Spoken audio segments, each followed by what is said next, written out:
During the past couple of years, as our world has endured the struggles of the COVID-19 pandemic, we've learned a lot about many things. We all know how to conduct Zoom meetings now. We all know new terminology like social distancing and variants and so on. But one thing that has come to light recently has been the concern about behavioral health issues, how things like a pandemic are affecting people's mental health.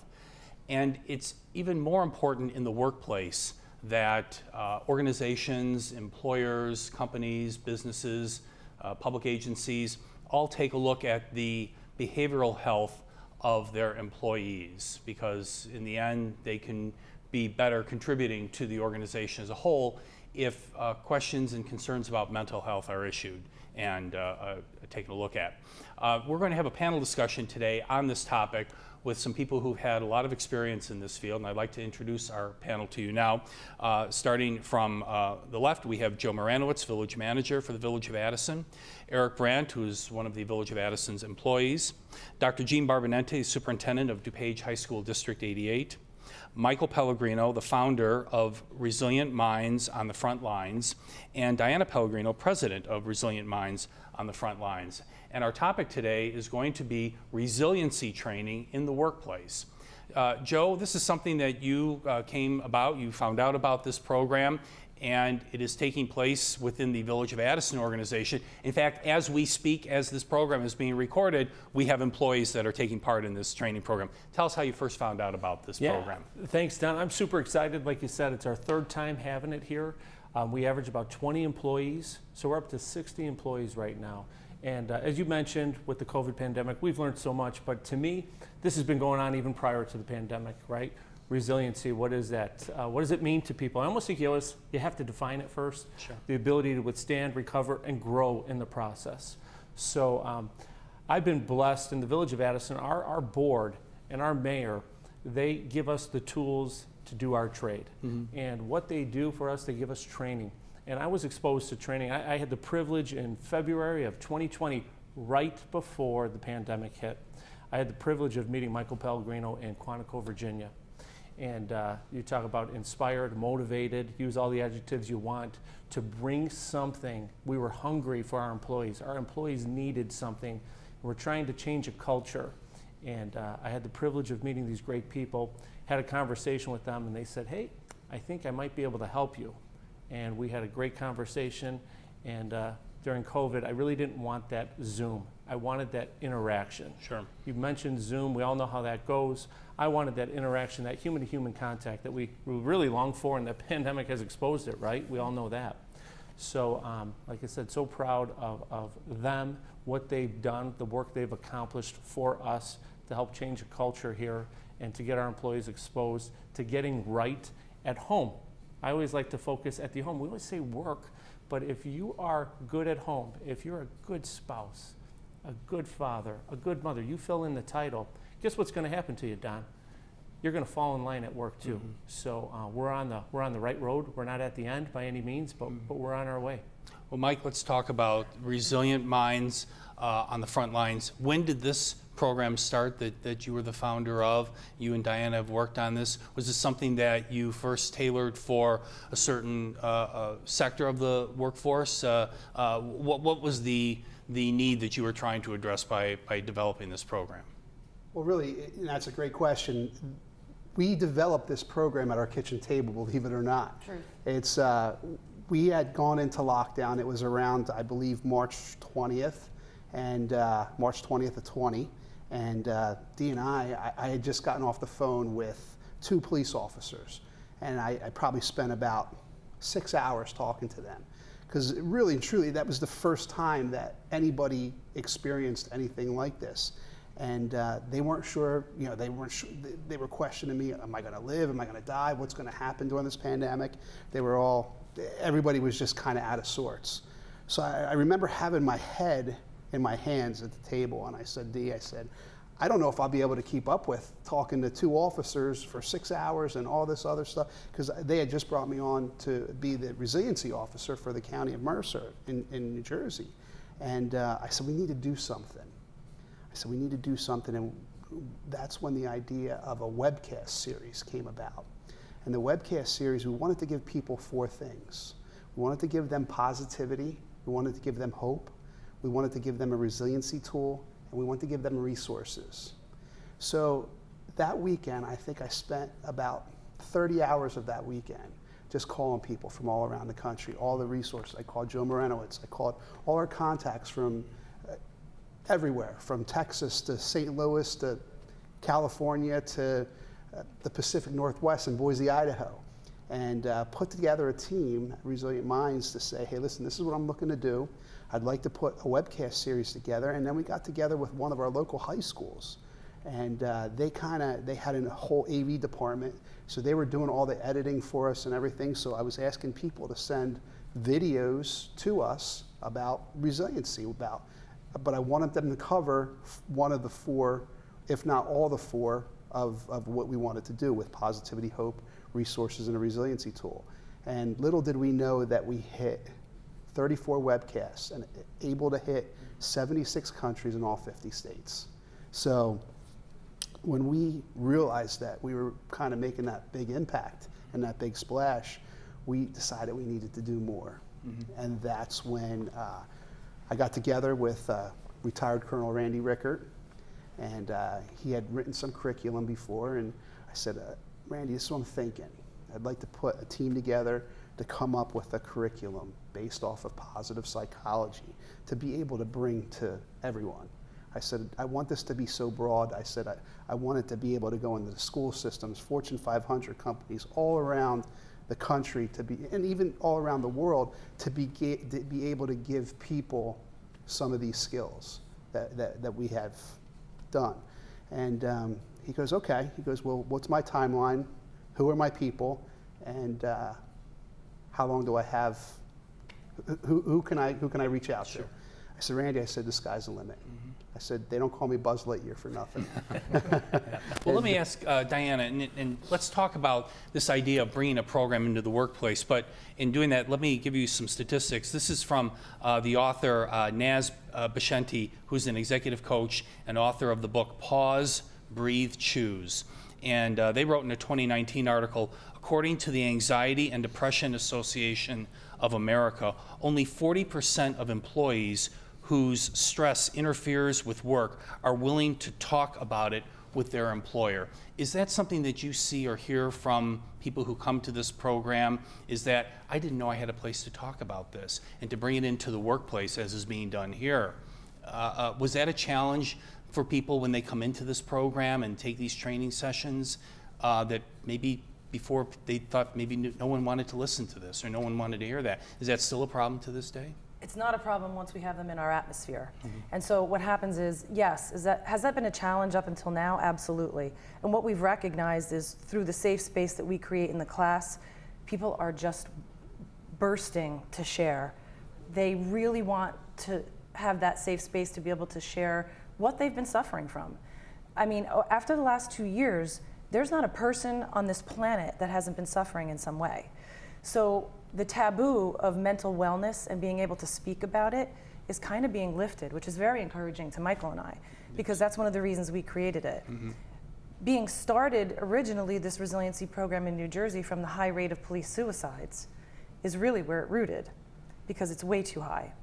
And so then the pandemic hit, and now we realize, wow, on the front lines has really taken on a whole new definition. So you can be on the front lines. Our truck drivers are on the front lines. Our school system and our teachers are on the front lines. There's so many people that are now on our doctors, our nurses. So there's not a person that can't benefit from this training. And so when Michael said we were developing the curriculum, we were very cognizant of that. But I can tell you that people are more than willing to share now. The taboo is being lifted.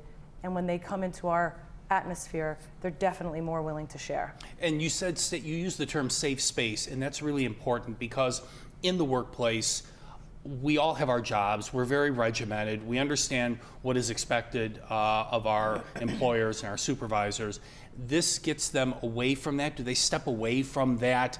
I have to be a certain type of person every day, show up full 100% capability, otherwise I'm not doing my job, and that could be a big problem for me. Here, they're able to come and express themselves whether it's personal, whether it's work-related. I mean, I imagine you really need to break open some people and let them start to express themselves, which can be challenging. Teachers, law enforcement, fire, whatever it is that they do has really got to be difficult for some people. Absolutely, and what they don't want to do at work is show weakness, right? So that's the thing. If I ask for help, if I say that mentally I need help, that's usually the sign of weakness, and people are so afraid to come forward and do that. What I mean is why when we create a safe space is that for those 3 days, and it's a 3-day program, is that we are sharing, and what happens in that room does stay in that room. And so there's a willingness to share more because there's no fear of retribution, there's no fear of looking weak. But then we give them skills that they now can take to their job, to their place of work, to their home, in their home life, in their family life, that they can utilize for the rest of their lives, so that when those activating events or those moments or those traumas in life do happen, they now have the skills to be able to deal with it. So they're not spiraling down, they're spiraling up.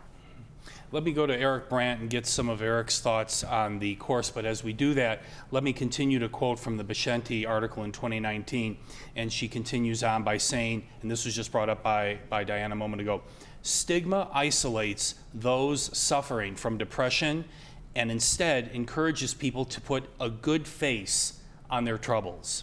Many who struggle with mental illness are excellent at faking wellness. So Eric, you went into this session.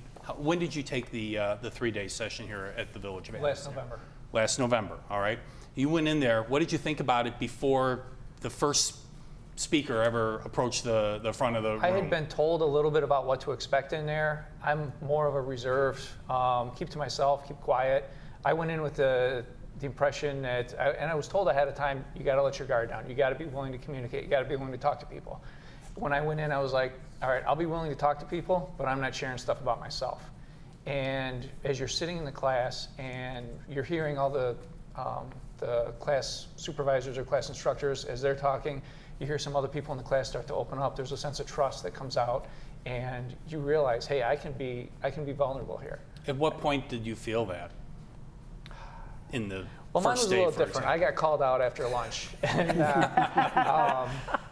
so I made it through the entire morning and Wow. not saying anything. But then after lunch, I was called out and was able to. What had changed?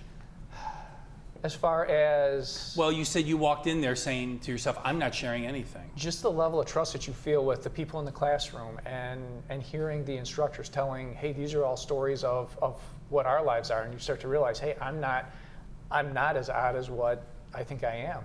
A lot of people have a lot of the same stuff going on. You've got work life, you've got family life, you've got all these other things going on, and everybody has it. You're not the one person that's dealing with all these different problems and different issues. Did you feel a new sense of energy when you came back for the second day? Was it different than walking in on day one? Absolutely. How so? You wanted to learn more about other people in the classroom. You wanted to see not only how could you help them, but hey, I've got all this stuff going on. How do I? That's when they actually get into the meat of the program, and it's, hey, here's all these tools that we heard all this stuff going on that everybody has going on in their lives the first day. Second day, they really start to break down all the different things, like they had said, to not continue to be in the downward spiral, to help you build yourself up and to build up other people. Mm-hmm. So by the end of the 3 days, something had changed from day one, that you felt not only you were able to express yourself, which you didn't want to do on the first day, Right. but you also walked away with coping skills, tools, for example. Tons of them. To address and actually, things. me and a bunch of my classmates, we didn't want to leave.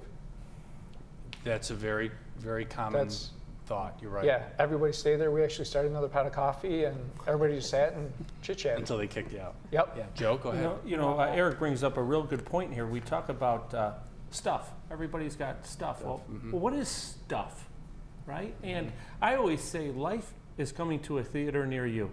It's coming. It's going to hit all of us. And when I talk about stuff, that could be a divorce, that could be a sick parent, that could be a sick child, a sick sibling, or that could be a death of a parent. You know, we're getting to that age. I'm in my 40s. I know my time with my parents they're precious. But so that's life. And everyone is going through it, as Dee and Mike spoke, in every profession. And when I took the class and when I teach the class, you start to feel that there is, maybe you think, I'm not saying you, I'm ad-libbing here, that maybe what I'm going through I'm not dealing with in a normal fashion, but no, these facilitators, these incredible people, bring it to such a normalcy level where it's eye-opening, saying, all right, it's not abnormal. I am totally okay, just life is happening, and I have to process it and deal with it. Now, Dr. Jean Barbonente is with us. Dr. Barbonente is the superintendent of schools at DuPage High School, District 88. These last 2 years, a little more than 2 years now, have been very stressful, very challenging for the educational community, certainly, worldwide. And you have had to steer your own ship of staff and students, your paraprofessional staff, your support staff, everyone through this. Why is District 88 taking an interest in this program? What was the spark that you heard, or tell us about when you first heard that this program might be available to you? What did you think about something like this? Well, we're just thankful. To start off, I think when Joe Moranowitz, my friend and colleague over here, reached out to me to tell me about what the village was involved in terms of this program, and couldn't say enough about what it had done for the staff, and encouraged us to consider it. He opened up a spot for one of our staff members to try to just participate, to see basically what it was about. And so we did that. We had one of our staff members participate in a session, and she described it as transformational, personally and professionally. She came back different in so many ways. In terms of the way she was responding to things in the workplace, and she just couldn't say enough. And we, and as you said, we have been, it's been a rough road in education in the last 2 years. Our teachers, all of our staff have been absolutely on the front lines, navigating a landscape that was changing every few weeks. With no time to prepare for it, No by the time way. to prepare, and so just the personal stress that our staff was dealing with, as was mentioned, many dealing with the loss of child care, many affected directly by the virus, in terms of their own illnesses in the family, deaths within the family. We also suffered a tragedy within the district. We lost our superintendent in the middle of the pandemic, and that was a traumatic event that we are still dealing with. And so there were layers of trauma that the district went through. And so this, I wish we'd found it sooner. It's hard given the shortages that we have right now to release a lot of staff out to participate at one time. But we're hoping these days we were able to run our first session. And so far, just in the few staff we were able to check in with, they are loving it. They said it's absolutely not like nothing they've ever experienced before. One staff member said, it's not a typical professional development type of an experience. She went in thinking she's going to learn things to bring back to the classroom, but she said, really, this was about me, And well, you mentioned something interesting. Let me ask you, Dr. Barbonente. You had said you wish you had this sooner. Mm-hmm. Would it have been the same? And I know we're going back in time and you really can't do that, but would it have been as impactful in 2018, 2019 then versus today? Would people have kind of passed it off and saying, that's really not for me, I don't really need that. Yeah. I just need to know how to make my computer do certain things, so I can get through the day. That's all I really want to do. Would it have been any different? Probably not. I mean, probably would have been,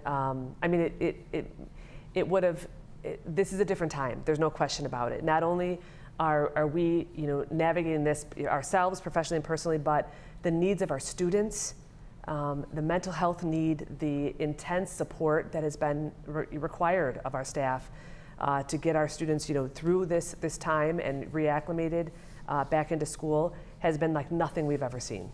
And so the volume of students that are experiencing mental health issues, are needing extra supports within the classroom, has put a strain on the staff that is like nothing we've ever been through. So there's no way to compare this to prior, I wish we had found it maybe earlier, in the pandemic, as we've been up with, the ups and downs throughout this time.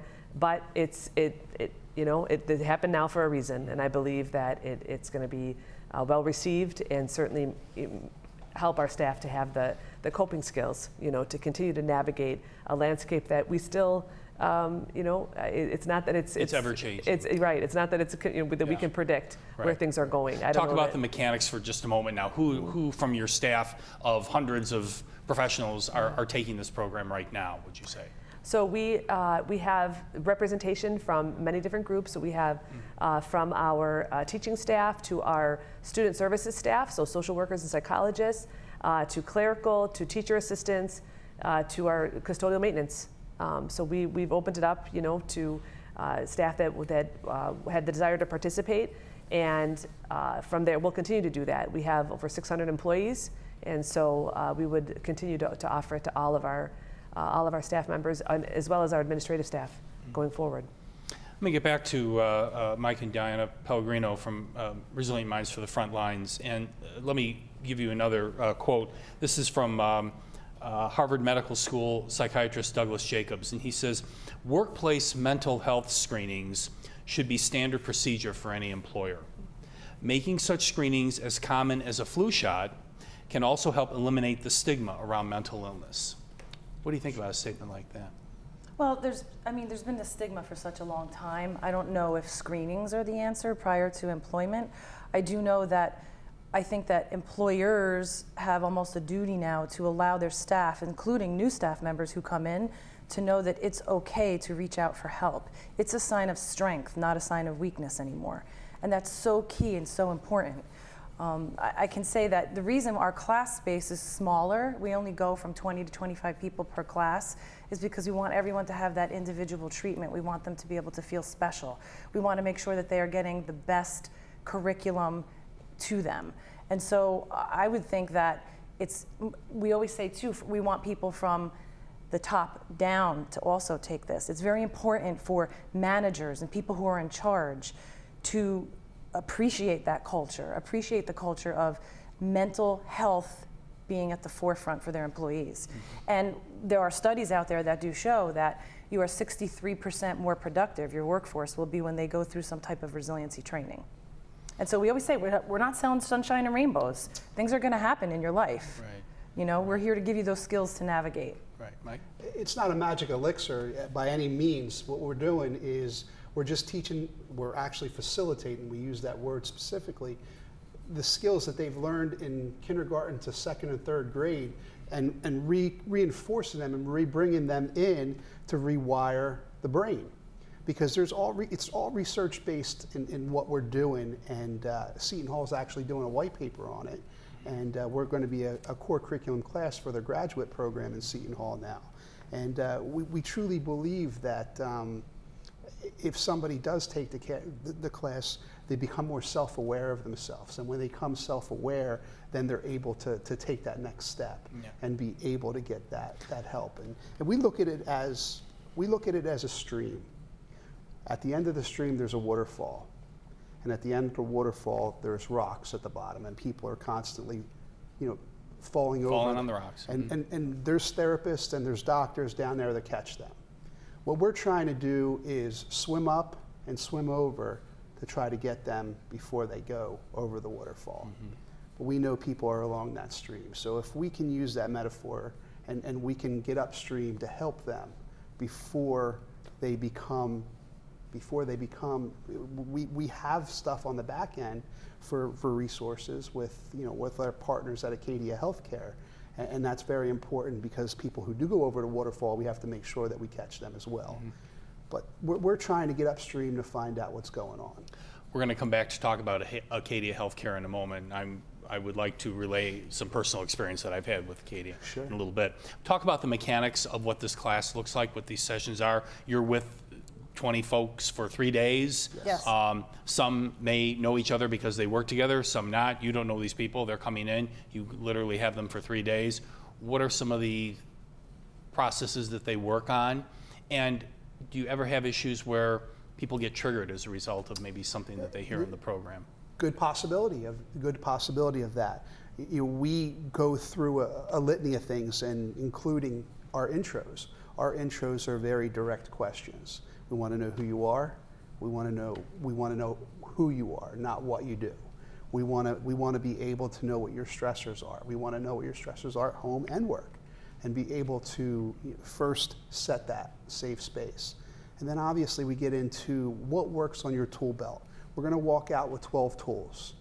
12 tools, you have them on your tool belt. We don't know which ones work for you, but when you walk out, you're going to have them 12 tools to be able to use when life happens.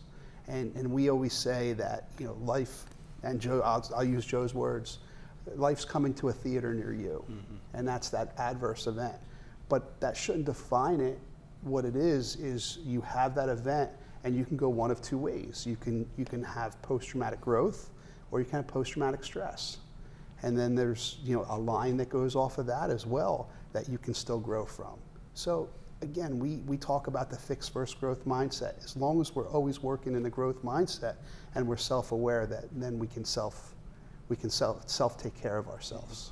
How do you handle, Eric brought up the point earlier about when I came in on the first day, I'm not talking. I'm not sharing with anybody. We deal with that constantly. Okay, and do you know them when they walk in the door? Absolutely. I'll bet you do. Absolutely. It's like this. Yeah. Sorry, Eric, blow your cover on that one. So, okay, talk about that. I'll tell you what, it's so rewarding when you see someone on day 1 and then you see them on day 3. I actually addressed this morning in the class with the school system, because the chatter is louder. So day 1, everybody's looking around like, what is this? They're flipping through some of the brochures and things that we have down there. What did I get myself into? There's fear. There's almost fear of what they're going to have to do. By day 3, they're hugging. It's kumbaya. Everybody wants to stay together. Like Eric said, they didn't want to leave. And so it's very interesting on day 1. There's a lot, we can tell the body language right away, the tensing, I'm afraid of what they're going to ask me to do. And then when they see, and we allow them to open up, and we talk to them, and we tell them, we are vulnerable. That is one thing about our facilitators, is they must be authentic, they have to be vulnerable. Because we share our stories, because we're human and we've lived life too. And we have traumas in our life. And we're not in competition for trauma. We make sure that we talk about that too. Right. There is no competition. Plenty for it to go And no around. egg Plenty of it, right. Yeah. There's no egg timer either. No egg timer either. It's Oh, going to happen, good. and there are things that are going to happen that we don't even know about right now. There are things that are happening in our past, in our childhood, that follow us along. And so, day 1, I can tell you that it's amazing, the transformation, but we can peg them right away, the ones that are going to be a little bit more, fearful of it. Let's do a quick lesson here. Vulnerability is not Weakness. weakness. That's it. It's a strength. Do you teach that? And is that absolutely. kind of your mantra of the whole It's program? one of them. It's one of them. Yeah. People, what we talk about is giving yourself permission to forgive yourself and give yourself the grace to not be hard on yourself. So relax. We know that we've made mistakes in the past. Maybe you've reacted to a situation you're not too proud of. The great thing is you can correct it. We can give you the tools to correct it. We can give you those tools so that you just stop yourself when you're in that position instead of reacting. So stop. Now go back to what you learned and now react in a different way. Whether it's an outcome with your children, with your spouse, at work, those are the tools that we provide. How many facilitators are in a typical 3-day program, like the 3. one you're doing right now? 3. 3 in each, facilitators. always, yes. Okay. So you kind of build a confidence, a level of trust with the participants then, right? Absolutely. Yeah. And what we do with our facilitators as well is we make sure that they are in tune with the group they're with. So for example, if we're with teachers and we're with administrators, we're going to make sure someone in that, one of our facilitators is a teacher that knows can talk the talk. Police officers. Michael will absolutely go to a group of police officers because I don't know what they've been through. I can empathize, I can sympathize, I can think about the Right. traumas they've been through, but I haven't experienced Sure. it. So we have to be, and the authenticity is that. So we have facilitators from almost every type of profession you can imagine. And you have to be able to walk and talk to talk. That's right. So that's very important too, because if I'm going in and I'm going to talk about something that I'm not familiar with, then people are going to see right through that as well. Right. So that's part of the authenticity part of it, authentic part of it. Let me ask Joe, and I'm going to ask Dr. Barmanenti, what are you hearing feedback-wise from your staff who have taken this program up to this point? Are you getting comments back from staff people who you've sent, whether they've gone back late last year or going right now? And what are some of the comments that you're getting? Joe, let's start off with you. You're sending any employee from the village. It could be a whole cross-section of employees right now. Correct, and so what we've done is we've commingled everyone, our public works with our finance, with our IT, with community relations. Every department is represented in every training. And there is some magic to that because that group is going to bond and they're going to forge relationships. And I know Eric can speak to this too. You met people in your class that you didn't even know, and now you have a relationship with them. Oh, employees from the village? Absolutely. No kidding, really? Yeah, people that, I mean, with how close-knit that Addison is, there were employees I had no idea who they were. Yeah. Well, you get to know them really fast in a program like this. Absolutely, Yeah. absolutely, and we talk multiple times a day. And so when at the end of the class, you received an email from me. I asked 5 simple questions, rated 1 through 10. Do you think this was impactful to you? If you'd like to explain, thank you. Who do you think would need the class? Maybe they know someone, because maybe, the teachers talk with teachers and public works personnel talk with public works personnel. Maybe they know someone's going through a divorce or someone's going through a hard time. They're in a rut. Right. So I want to know, and let's get those people to help, right? And it's very typical. I'm probably about a 90% response on this, and they say, who needs this class? And the response is everyone. Let me say that again. It's everyone, because we all have stuff. Right. And I don't know. Dr. Barbanetti, you want to comment on that? What you've heard back from staff so far? Sure. Again, we're just barely kind of at the new beginning of to this the program, this whole right? So same thing. It was everyone needs this. Can I bring my family members? That's around. Yeah. So I've gotten that. I got that before we did the training. So and I anticipate that's how it's going to go. Right. Right. So let me share a little bit with you folks, and I'll share this with our viewers as well, and I'll make reference to some things at the Village of Addison. I went through a similar program, actually not so much similar, but even more intense than this program, just recently, within the last several months. And Michael brought up Acadia. Acadia, you called them a kind of a partner strategic organization. partner. Right. And Acadia does residential treatment placement services throughout the United States.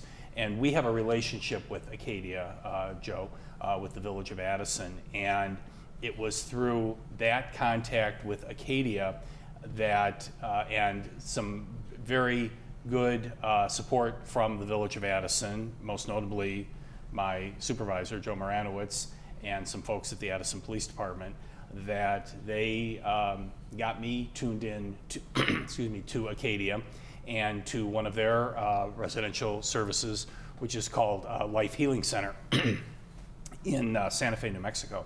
And last fall, October and November of 2021, thanks to a lot of support from the community, from the Village of Addison, I was able to spend 4 weeks at Life Healing Center in Santa Fe. And I made some of the best friendships and some of the best contact with folks from across the United States of all different ages as a result of my experience at Life Healing Center.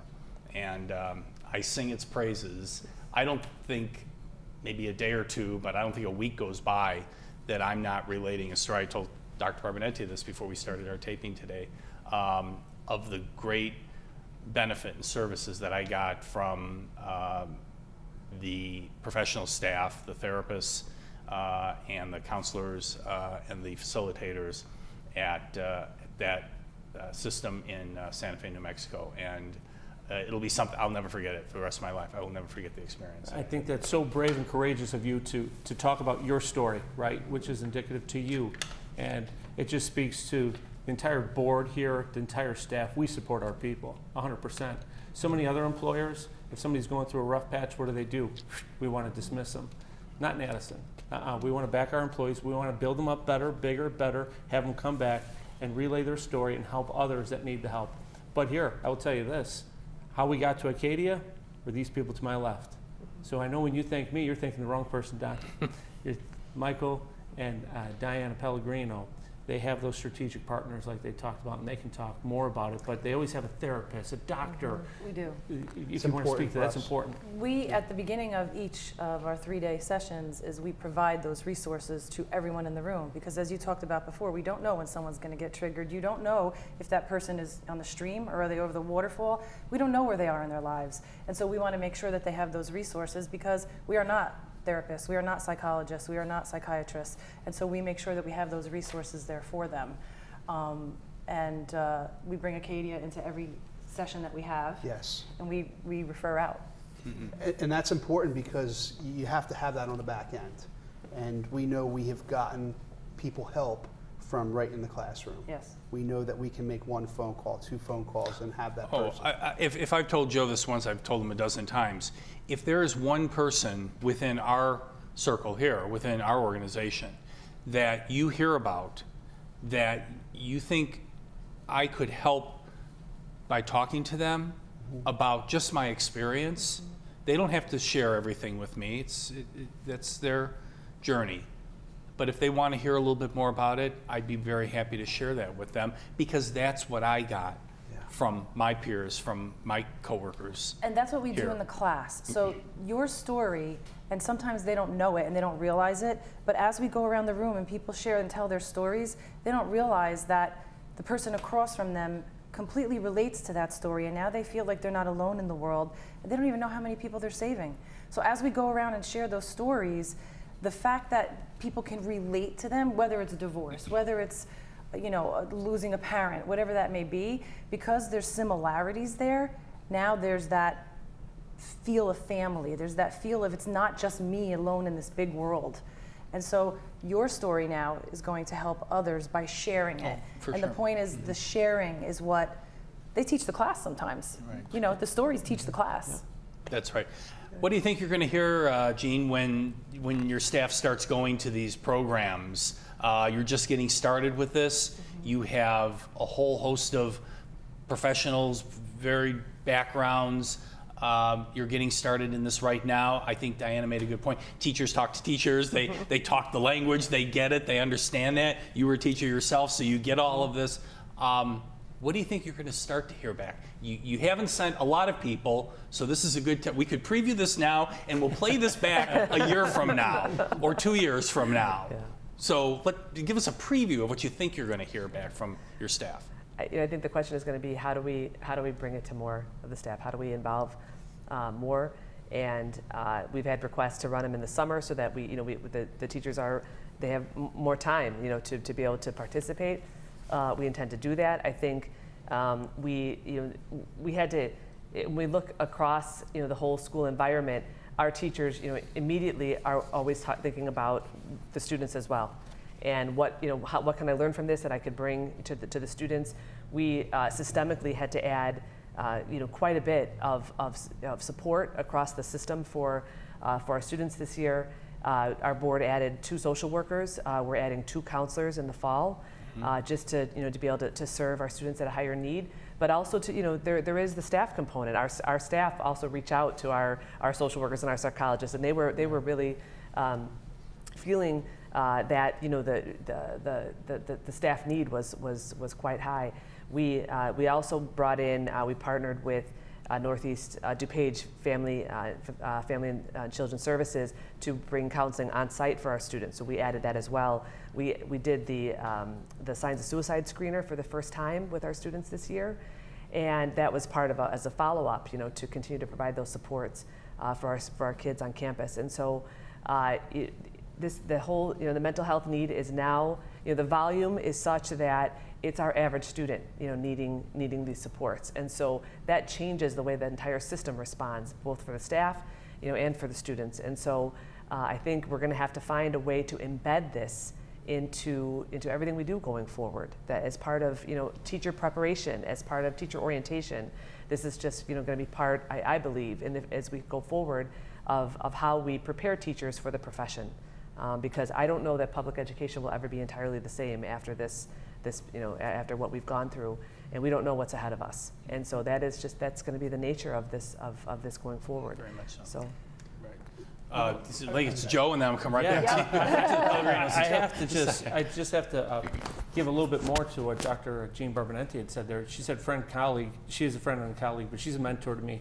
I learned so much from this lady and how she does things in her organization. 700 employees. Do I have that right about that? About that. She's a pioneer, and it speaks to our relationship that we have within our government agencies. And I have to brag a little bit to us because you did a tremendous amount of work along with the village and other taxing bodies. We received the Robert Woods Johnson Foundation Award for it was the Culture of Health Award. And when you look at that, I am going to brag on it because there was only one. We were one of 5 cities across the nation that were selected for that. Just huge for what you're doing and with your schools, what's going on here in the village as a whole. Now, and you can see the proof is in the pudding now. We're backing up our words and we're putting our words into action. And that I think that's what that foundation saw too. We're backing it up, and you just do a great job. And I love her leadership, what she brings to District 88, and we're so fortunate to have you. I'm so happy to be here with you. I just want you to know that. Yeah. I had to say, Go ahead, Diane. the Village of Addison and what you do for your employees is really heartwarming. I mean, what you have done for them, what the care that you give, caring about mental wellness, bringing this to the forefront is unbelievable. And I mean, Michael and I talk about it all the time, but I'm sure the feedback that you're going to get and that you have gotten, Joe, from your employees is heartwarming to you as well.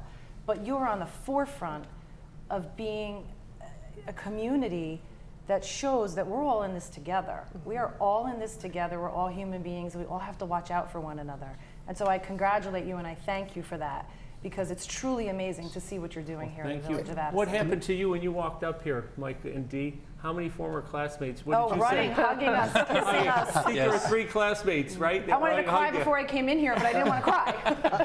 I think what, and I want to revert back to this, what Dr. Jean and Joe are doing in the Village of Addison and DuPage school districts, you're changing the culture. Yeah. And when you change culture, you're changing the language. And when you change the language, that's going to make people want to run through walls for you. And when you have a happy employee, you have a productive employee. And that productive employee is going to be great on the back end, because forget about the job, the job. Think about the person. They're going to be a better husband, wife, brother, sister, aunt, uncle. They're going to be a better person. And when what you are doing here is just incredible. And we facilitate this all over the country. And to see what you're doing right in this local area is just absolutely mind-boggling. Incredible. Eric, talk about that for a moment. In your professional career with the Village of Addison, is it different now than it was before last fall? Oh, 100%. When you took the program? 100%. And I can actually kind of echo on what Michael said a little bit. I worked several jobs before I came to Addison. I didn't make it here until I was a little bit older. And this training and what the village is doing for their employees, I've never seen this anywhere. No other company, no other firm, a lot of places that I worked, they would never consider doing something like this. Right. And I mean, the program it does a lot for the people, and gives you a totally different outlook on your family, your job, life in general, after you've completed the program. And it's hard to break down those cultural barriers. It definitely is. In an And even organization. for us, every one of our facilitators who facilitate the program, they have to go to a debriefing right after this, so that we make sure that we have healthy facilitators as well. So they will go within 72 hours of doing a facilitation, they will go and speak to one of our clinicians to make sure that they weren't triggered. Because that's important to us, to keep our people as healthy as possible as well. We're absorbing a lot of people's trauma in the class. So we're going around and we're listening to stories, and that can take a toll on you as well. Yes. And so we obviously care, just like the Village of Addison, about their employees. We care about our facilitators, and we have that in place after every training that we do. Yeah. Oh, I can tell you, I'll share with you, when I was at the Life Healing Center in Santa Fe, very often people would excuse themselves from the group session, whatever happened to be talking about, what we were talking about, because they were just having a hard time processing that. So we were strongly encouraged to talk about what could potentially be trigger warnings or triggers before we would begin to give our talk on whatever it was we were going to be presenting. We did individual projects that were presented then in group, and we had quite a few people who left, but then at the same time there were those who you would see them in the small group that we were in, very similar to the format that you use, I'm sure. And some were crying, some were just sort of in a daze, kind of listening to things, and you could tell that you were reaching them, and there was a oneness there, a beautiful holistic feeling of oneness with your peers. I'm going to go around and get some final thoughts from everybody, but let me conclude some of these quotes again. This is from Naz Bashenti, the author of Pause, Breathe, Choose, in her 2019 article. Are leaders skilled at paying attention to their own emotional state and that of others? Do they foster a culture of psychological safety, one where colleagues and employees feel free to be their authentic selves? In such an organization, employees suffering from depression and severe mental illness are far more likely to come forward and get the help they need. Leaders who are visible and vocal in articulating this vision will be at the forefront of creating a healthier culture in their organizations and in society. And I think that kind of summarizes really what we've talked about in our discussion today. So let me get some final thoughts. Diane, I'll start with you on the whole topic of resiliency training and what you've been bringing to our employees here in the community of Addison recently. Well, if you had told me a couple of years ago that I would be president of a nonprofit that my husband and I started, I'd have told you were crazy, and that it had to do with resiliency training. I wouldn't have believed it. And so I have to say that the term resiliency I didn't really absorb when Michael was first learning about it. My dad had just passed away, and it was the most horrific event in my life. And so I resisted it myself. And then I started to learn more about it. And then we have these amazing facilitators, and I was listening to them. And then I realized if I practice this every day, I can change and create positivity in my life. And so it's changed my life. And I know there's no material gift I could be given that could give me greater satisfaction or reward in my life than to go out there now and change the lives of others. And so I look at it as there are so many wonderful human beings in this world, and when we bring them together like this on a smaller atmosphere and a smaller setting, we can change each other's lives. And so it's such a gift, it's such a pleasure, and I think resiliency is something that is so needed, and we have to just, Michael and I have vowed, we're just going to keep doing this until we can't do it anymore. It's quite a calling. Michael? Yeah, no, it's just that's it in a nutshell. What we're doing is we're trying to help others. And my mentor said it best. My mentor, John Maxwell, said it the best. He goes, the best gift that you can give anybody is a better you. And when you give a better you to your family, to your job, secondly, to the people around you, what you're doing is you're adding value to others as well. Very good. And that's really, really, really important to what our aspect and what our mission is, to help those not only on the front lines and beyond, but help themselves as well. Thank you. Dr. Barbanetti, you're going to have some resilient staff people coming back from these workshops over the next couple of years. Hope you're ready for it. Sounds like you are. Yeah. No, absolutely. Again, we're thankful that we were able to participate, together with the village on this. I think, as Joe talks about, my leadership, but he's really the one that's mentored me, and in a time when we were going through probably the hardest, for me personally, the hardest time of my career. Literally the day that we lost Dr. Helton, and I had to step into that role. Immediately, he was one of my first phone calls. So that says something about who he is, and the way the village stepped in to help us and work together with us, to get through the pandemic. And this is another perfect example of this collaboration. And I wish that other communities would take this. They will. We'll be a model again. We'll be a model, right? And it's like everything else. But other superintendents, don't have what I have, in terms of this level of support. And this type of initiative is a community. It's a community piece. We have to care for our employees and those in the community together. And this is a great example of coming together to do that. So again, we're very thankful for the opportunity, and we know that this is going to really do wonders for our staff and for those that that we serve. So thank you again. Yeah, thank you, Jane, very much for being with us. Eric Brandt, you've gone through this program now, and it sounds like you are singing their praises, not only personally for yourself, but within the Village organization. Absolutely, absolutely. Not only has it given me a better look at who I am and what I want to be, it's given me the tools to be able to be that person and to do those things. And not only to help myself, but to help others around me. And it's by far been the best training that I've ever been blessed enough to be able to attend.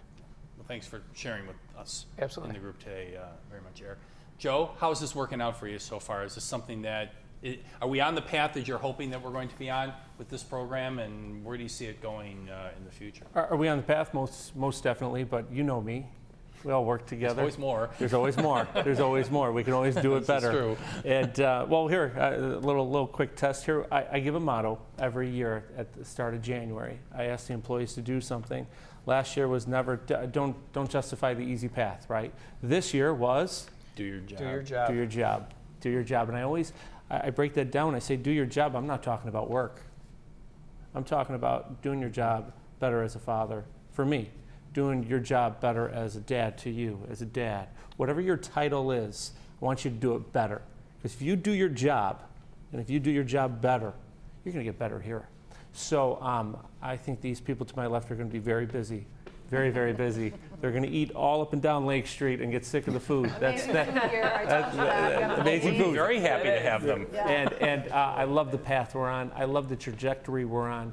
I love that the people, the employees, when they saw Mike and Dee, they went running to him, hugged, and with tears in their eyes. It just happened here. That's the proof in the pudding. That's rewarding to me. So we are changing the culture.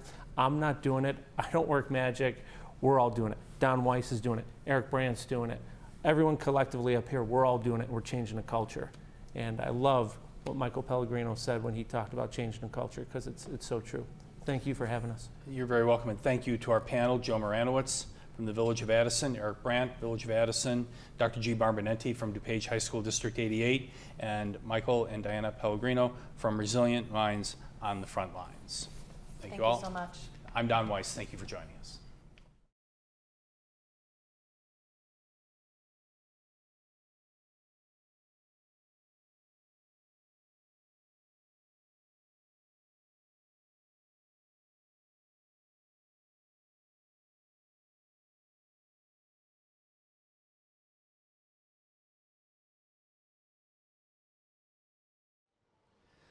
If you or someone you know are in crisis and need help, contact the National Suicide Prevention Lifeline, 1-800-273-TALK, or visit suicidepreventionlifeline.org.